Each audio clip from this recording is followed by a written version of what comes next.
As a student, my greatest classroom memories have always revolved around my relationships with the teachers and the atmosphere they fostered. Over the past 2 years, I began to reflect on the profound influence my teachers had on me and started considering teaching as a future career. After discovering how rewarding the profession can be, especially after I became an aquatics instructor, I knew I wanted to pursue it. 2 months ago, I accepted an offer from Queen's University to study in their concurrent education program, and I'm excited to further my passion of teaching. That said, one of my most memorable experiences as a student occurred this summer during a trip to Israel, where I visited Kibbutz Hatzerim in the Negev Desert. There, I learned about drip irrigation and its transformative impact on agriculture in Israel and worldwide. Our tour guide, Eitan, was an exceptional teacher whose hands-on approach brought the drip irrigation system to life.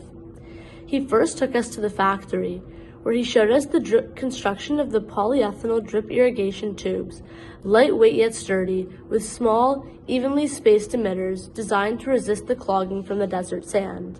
In the fields, he turned on a section of the system, demonstrating how water trickled from the emitters, set to release a few liters per hour directly into the soil, keeping it damp while the surrounding sand stayed dry.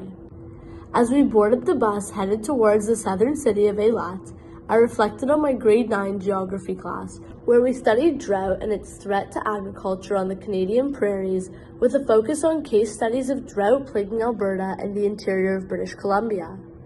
Although Canada has abundant water and no truly arid regions, provinces like Alberta and British Columbia face droughts that directly impact agriculture. I recalled learning about the 7-year drought in Canada and thought to myself, drip irrigation could mitigate the threat of drought and conserve water. In researching for drought on the prairies, I learned that the traditional pivot irrigation system is in use, and while effective, it does little to protect the fields of Alberta or British Columbia, who are consistently at risk for drought. Through the education of effectiveness of drip irrigation in Canada, the threat of drought will be minimized. More so, drip irrigation systems could help conserve water.